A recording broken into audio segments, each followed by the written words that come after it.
지난 주일 우리는 악한 자를 대적하지 말라 하는 말씀을 배웠습니다. 악한 자에게 대해서 일방적으로 짓밟히거나 그대로 있으라 하는 것이 아니죠. 하나님의 백성이기에 하나님 나라의 방식으로 대응하라 하는 것입니다.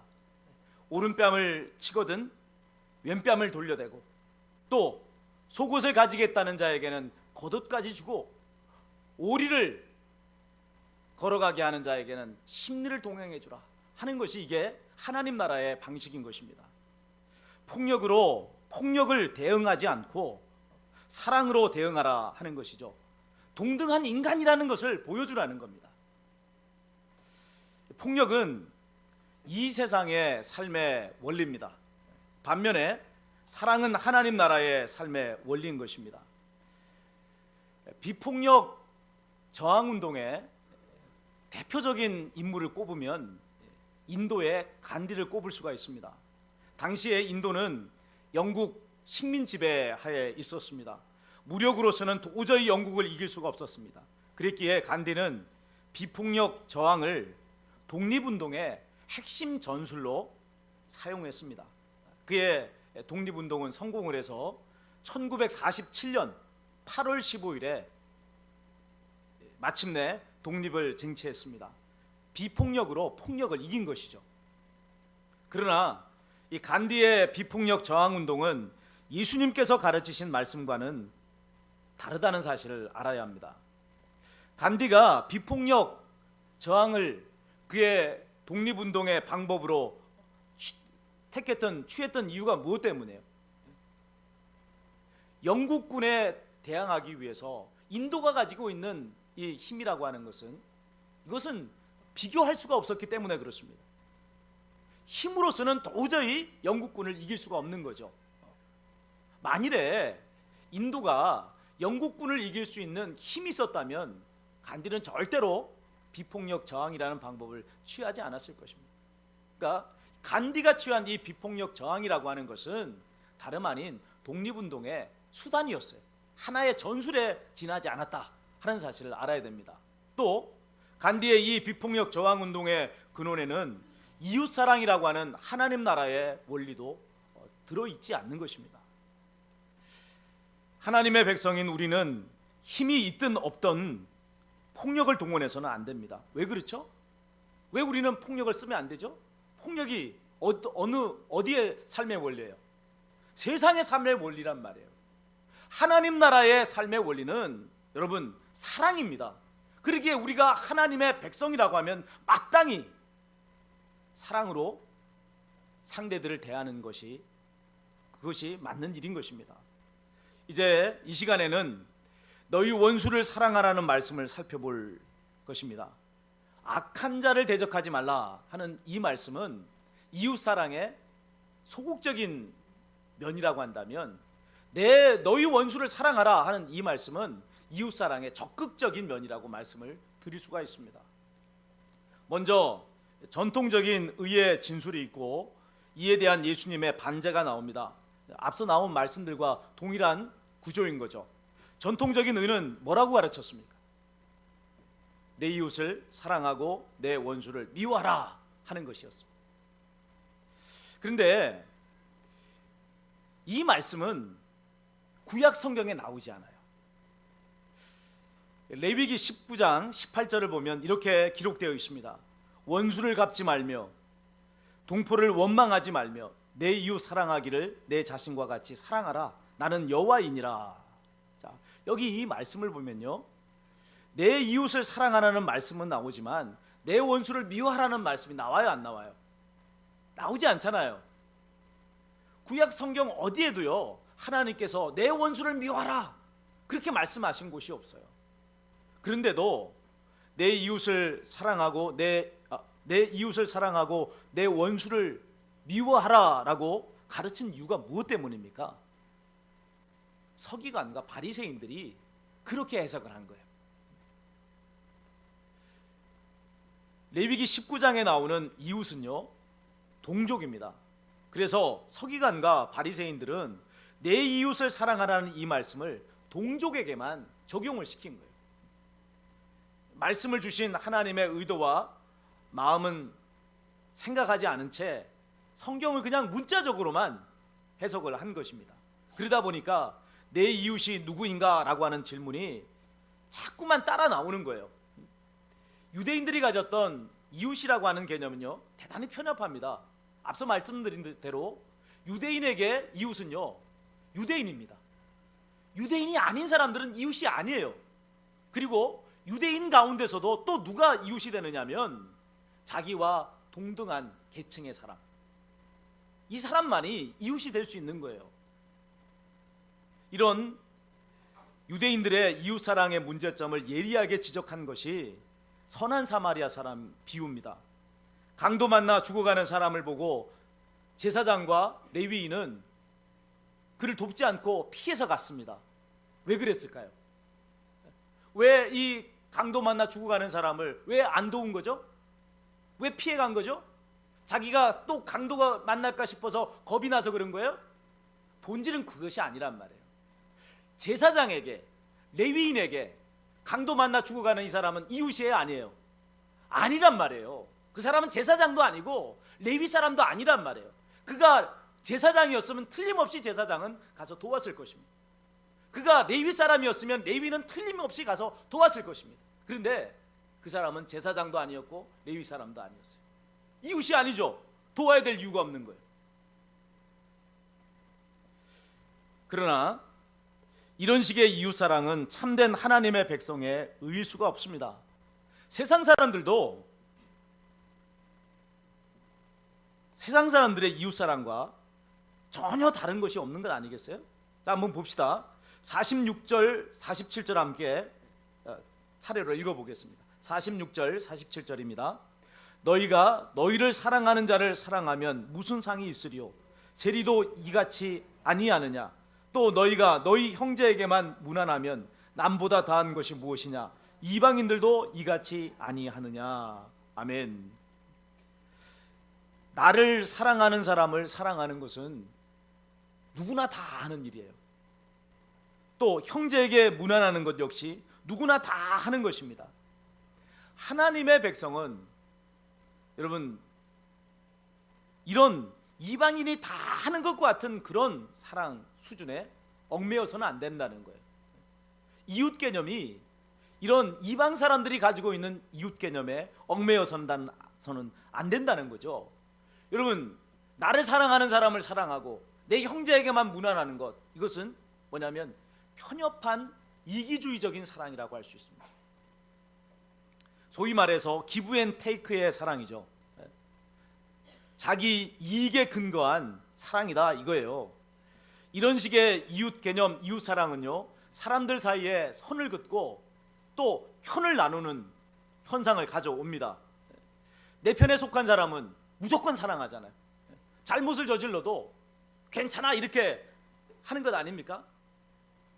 반면에 내 편에 속하지 않으면 어떻게 해요? 그냥 이 사람은 조금만 잘못하면 죽일 듯이, 이를 잡듯이 족치고 뒤지고 찾아내서 어떻게든 그 사람을 짓밟으려고 하는 것 아닙니까? 내 편에 속한 사람은 사랑의 대상이지만 내 편에 속하지 않은 사람은 미움의 대상이에요. 나아가서 원수가 되기까지 합니다. 어느 때 원수가 됩니까? 내 편에 속한 사람에게 나에게 조금만 이익에 방해가 되면 원수가 되는 거예요. 그가 아무리 의로운 사람이든 아무리 선하게 살아가는 사람이든 나의 이익에 방해되면 또 내 편에 속한 사람에게 해가 되기만 한다면 무조건 원수가 되는 거예요. 이 세상이 하나가 되지 못하고 나라들이 싸우고 민족들이 싸우고 각 계층들이 싸우는 이유가 여기 있는 것 아닙니까? 서로 이익 때문에 싸우잖아요. 또 학연을 찾고 지연을 찾는 이유가 뭐 때문입니까? 자기 이익 때문에 찾는 거 아니겠어요? 자, 참된 하나님 백성은 이런 편협하고 이기적인 이웃 개념을 넘어서는 사람들입니다. 하나님 백성의 이웃은 원수까지도 포함되어 있는 것입니다. 나는 너희에게 이르노니 너희 원수를 사랑하라 하는 이 예수님의 말씀은 너무나도 극단적인 말씀 같아요. 이 서기관들은 뭐라고 가르쳤습니까? 내 원수를 미워하라 이렇게 가르쳤는데 예수님은 그 말씀을 확 뒤집어서 내 원수를 사랑하라 라고 가르치고 있단 말이죠. 여러분, 이 말씀이 어때요? 가능할 것 같습니까? 내 원수를 사랑하라. 이건 너무 불가능한 말씀이잖아요. 그러나 하나님의 나라가 어떤 나라고 하나님이 어떤 분이신가를 알게 되면 예수님께서 하신 이 해석이 정당하다는 것을 알 수가 있습니다. 서기관과 바리새인은 인간의 수준에서, 그들이 가지고 있는 수준에서 이 말씀을 해석했어요. 그러나 예수님께서는 하나님의 사랑이라고 하는 것을 근거로 해서 이 말씀을 해석한단 말이에요. 자, 여기 예수님이 제시하는 해석의 근거가 있습니다. 어떤 것이냐면 하나님께서는 해를 악인과 선인 모두에게 비춰주신다는 거예요. 또 비를 의로운 자나 불의한 자 모두에게 동일하게 주신다는 거예요. 여기에 대해서 우리는 불만이 많잖아요. 우리가 가진 생각은 뭡니까? 하나님을 믿는 사람은 다 잘되게 해주시면 좋잖아요. 하나님 안 믿는 사람은 어떻게 하면 되겠어요? 가난뱅이 만들어버리면 되잖아요. 우리가 원하는 거 그것 아닙니까? 하나님을 믿는 하나님의 백성의 밭에는 햇빛을 비춰주시고 비도 잘 오게 하시고, 하나님을 안 믿는 사람들의 밭에는 비도 뿌려주지 마시고 햇빛도 안 비치게 해주셔야 되는 게 우리가 원하는 거잖아요. 왜 하나님 이렇게 안 하시느냐고 우리의 마음에 불만이 대단하지 않습니까? 자, 그러나 이런 우리의 불만은 개구리 올챙이절 시절을 모르는 말이라고 할 수 있습니다. 만일 내가 예수님 믿기 전에 하나님의 쓸어버리심을 탁 당하면 어떻게 됐겠어요? 아마 지금 지옥에 가서 고통당하고 있지 않겠습니까? 이건 뭐 나 한 사람에게만 해당하는 일입니까? 모든 인류에게 동일하게 해당하는 말씀이에요. 아담과 하와가 죄를 지었어요. 그러기에 모든 인류가 다 죄인이 된 거예요. 다 지옥에 떨어져서 심판받아야 될 존재들이란 말이에요. 그런데 하나님께서는 이런 우리를 구원해 주신 것입니다. 우리는 우리의 기준에서 선인과 악인을 가르고 의로운 자와 불의한 자를 가릅니다. 그러나 하나님의 눈에는 모두가 다 죄인이에요. 다 죄인 아닙니까? 그 죄인 가운데 하나님께서는 구원 얻은 자와 구원 얻을 자가 있을 뿐입니다. 하나님께서 우리를 먼저 구원해 주신 것은 아직 구원 얻지 못한 사람들과 구별해서 그들을 왕따시키기 위해서 우리를 먼저 구원해 주신 것이 아닙니다. 왜 우리를 먼저 구원해 주셨죠? 우리를 통해서 아직 구원 얻지 못한 사람들을 구원하시기 위해서 우리를 먼저 구원해 주신 것입니다. 이것이 하나님의 사랑의 눈길이에요. 하나님께 온 인류는 구원 얻은 자와 구원 얻어야 할 자로 구성된 그런 공동체란 말이에요. 예수님께서 이 세상에 오셔서 하나님과 인류 사이에 죄의 담을 허무시고 하나가 되게 해주셨습니다. 또 사람과 사람 사이에 있는 무수히 많은 차별과 나눔의 벽들을 무너뜨리셨습니다. 그래서 예수 그리스도 안에서 우리가 하나가 되었단 말이에요. 지금 우리 교회 안에 예수님 믿지 않았으면 우리 어디서 어떻게 만나고 어떻게 대하겠어요? 각각의 살아가는 삶의 자리가 다르고 위치가 다르고 성별이 다르고 연령이 다른데, 여러분 이 대만교회라고 하는 이 교회가 아니었으면, 예수 그리스도 아니었으면 우리 여러분 서로에 대해서 어떻게 대하겠습니까?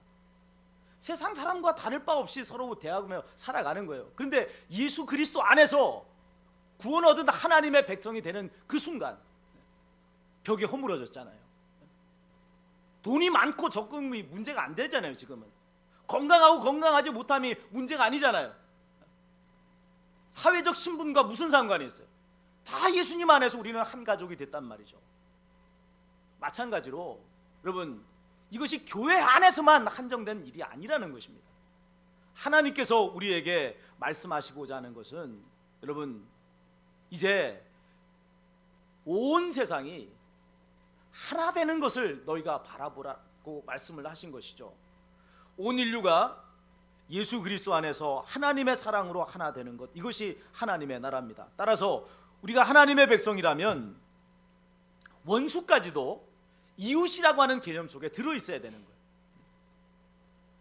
원수는 나의 이익에 반하는 자이기 때문에 철저하게 대적하고 철저하게 멸망시키고 철저하게 분리시켜야 되는 존재다, 이렇게 생각해서는 안 된다는 것입니다.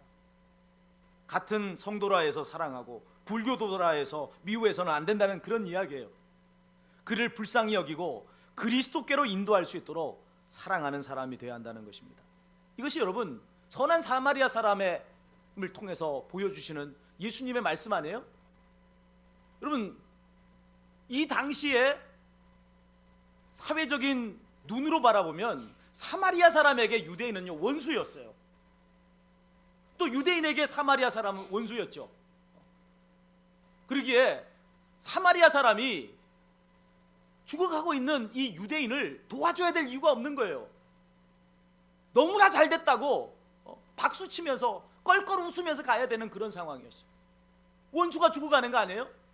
시원하다, 잘 됐다, 천벌을 받았다, 그렇게 하면서 가야 되는 것이 맞는단 말이에요. 그러나 그는 강도 만나 죽어가는 사람이 누구인지 구별하지 않았어요. 불쌍히 여겼고 자신이 불행을 만난 것처럼 최선을 다해서 돌보아 주었습니다. 여러분, 이런 사랑이 실천될 때 이 땅의 불화와 전쟁의 역사는 종식이 되고 하나가 되는 거예요. 선한 사마리아 사람의 그 행위로 인해서 여러분, 강도 만나 죽어갔던 그 사람이 선한 사마리아 사람에 대해서 어떤 생각을 품겠어요?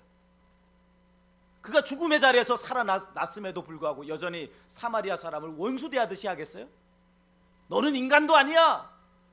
비록 내가 나를 살렸다 하지만 너는 내 원수에 지나지 않아. 그런 마음 품겠어요? 아니죠. 생각이 달라지는 거예요. 인식이 달라지고 지금까지 자신들이 가지고 있었던 벽이 무너지는 역사가 일어나게 되는 것입니다. 물론 사탄이 역사하기에 온 인류가 온전한 하나의 역사를 이루는 것은 종말의 때에나 이루어질 수 있습니다. 그러나 시기와 상관없이 이웃을 사랑하는 것은요, 하나님의 백성이 해야 하는 사역입니다.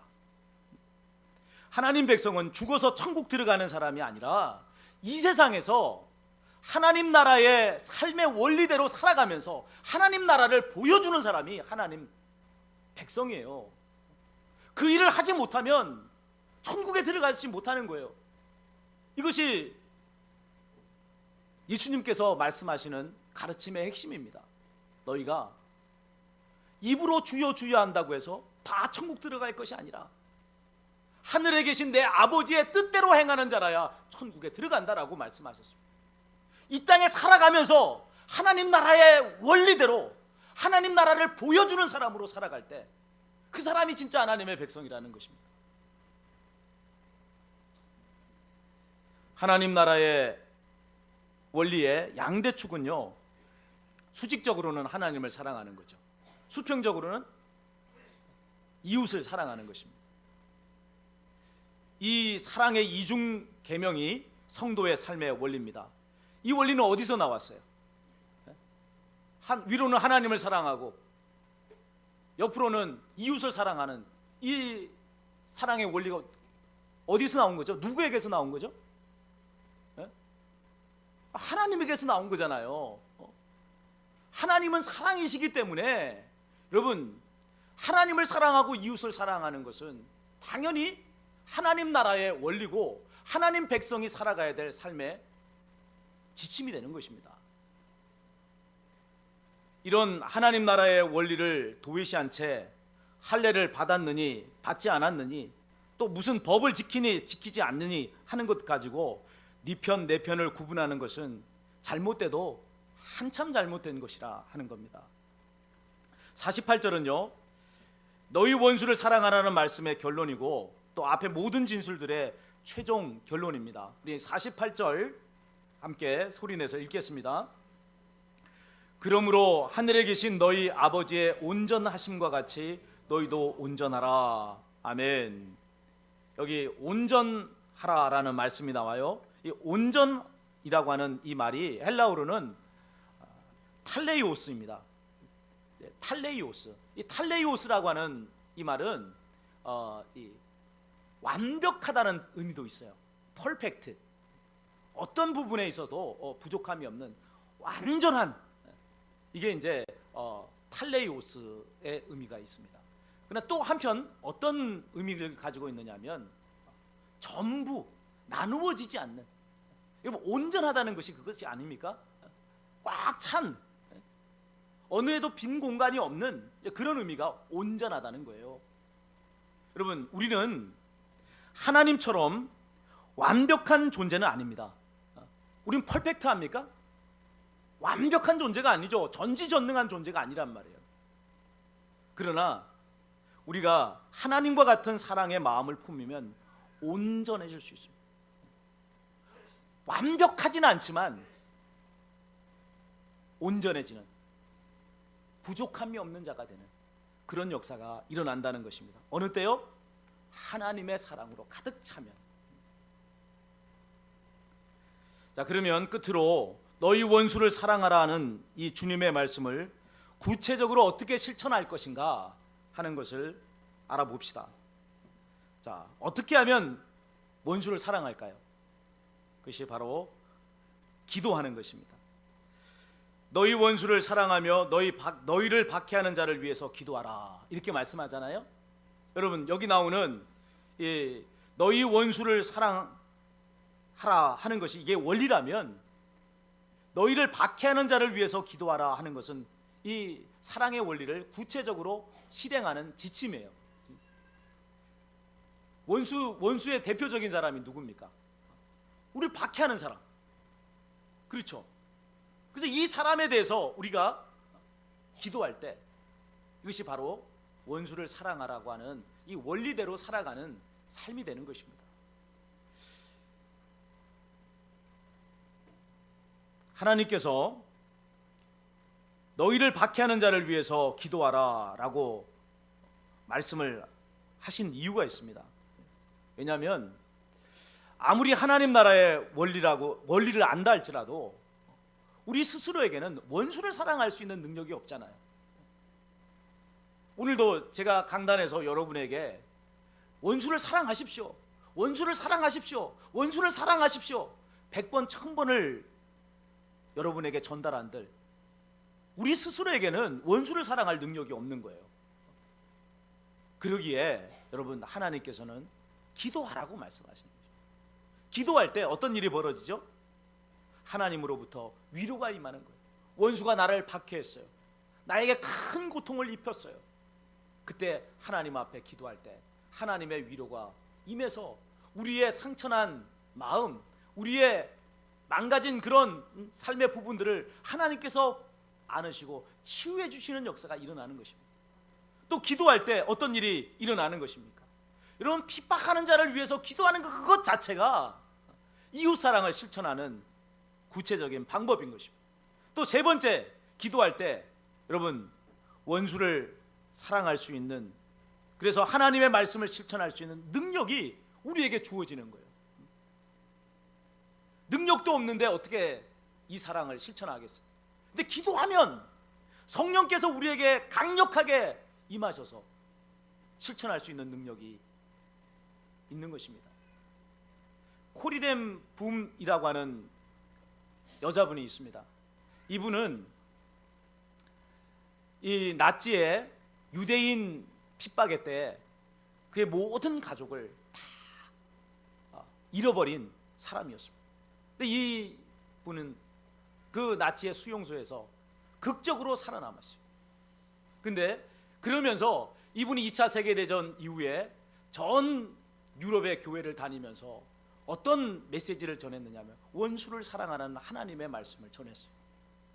그래서 비록 나치가 당신들의 가족을 그렇게 무참하게 죽였다 할지라도 그리스도인으로서 그들을 용서하시고 그들을 사랑하십시오 하는 메시지를 전했단 말이에요. 그러나 어느 교회에서 이 코리덴 부녀사가 이 메시지를 전할 때의 일이었습니다. 메시지를 다 마치고 이 강단 앞에서 강단 앞으로 저 뒷문으로 걸어 나가는데 맞은편에서 한 남자가 얼굴에 미소를 띠고 다가오는 거예요. 근데 그 남자가 누구였습니까? 자기 아버지, 어머니, 자기 형제들을 다 죽인 나치였어요. 그 사람이 얼굴에 미소를 띠고 다가오는데 그 순간 이 코리덴 부녀사는 그 자리에 아무것도 하지 못한 채 그대로 멈춰 섰다는 거예요.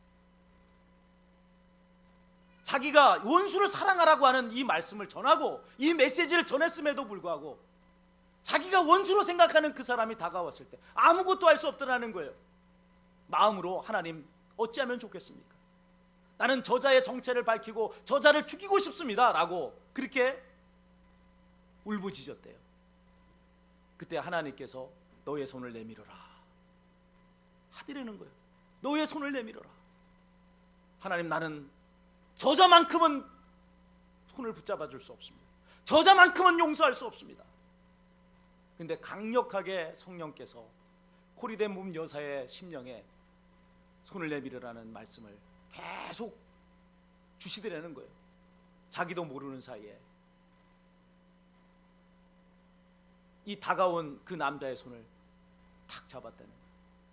그 순간 코리덴 부녀사의 심령에 강력한 성령의 감동함이 임하는데 이 남자를 너무나도 불쌍히 여기고 이 남자를 안타깝게 여기는 마음으로 충만해지더라는 거예요. 그래서 그 자리에서 이 사람에게 말했다는 겁니다. 내가 당신을 용서합니다. 순간 이 남자가 꿈틀하더라는 거예요. 자기는 코리덴 부녀사와는 상관없는 사람이라고 생각했을 거 아니에요? 코리덴 부녀사가 자기를 알 거라고는 상상도 못했는데 이 코리덴 부녀사가 내가 당신을 용서합니다 라고 하는 이 말을 듣는 순간 움찔한 거죠. 뜨끔한 거죠. 여러분, 우리 자신에게는 원수를 사랑하고 원수를 용서할 수 있는 능력이 없어요. 원수를 미워하는 것이 너무나도 당연한 인지상정입니다. 그러나 하나님께서 오늘 우리에게 뭐라고 말씀합니까? 너희 원수를 사랑하라고 하십니다. 이게 하나님 나라의 백성의 삶의 원리이기 때문에 그렇고 하나님 나라가 사랑의 나라이기 때문에 그런 것입니다.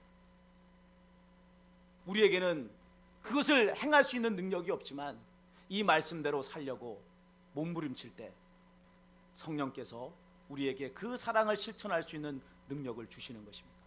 그리고 그 모습을 통해 하나님의 나라는 이 땅에 그 정체를 드러내는 것입니다. 사랑하는 여러분, 비록 우리는 이 세상에 살아가지만 이 세상에 속한 자들이 아니에요. 영원한 하나님께 나라에 속한 자들입니다. 오늘 우리가 이 세상에서 살아가고 있는 것은 사명이 있기 때문에 그래요. 아직 하나님을 알지 못하는 사람들에게 하나님의 나라가 있다는 것을 보여주고 그들을 그리스도께로 인도하기 위해서 오늘 우리는 이 자리에 있는 거예요. 그렇지 않다면 우리가 믿자마자 하나님께서 다 천국에 데려가셨을 거 아닙니까? 그렇지 않고 오늘 우리가 이 땅에 살 수 있도록 아직도 우리에게 호흡을 주시고 아직도 이 땅에 두 발을 딛고 살게 하신 것은 구원 얻어야 될 자들에게 우리를 통해서 하나님의 나라를 보여주시기 위해서인 것입니다.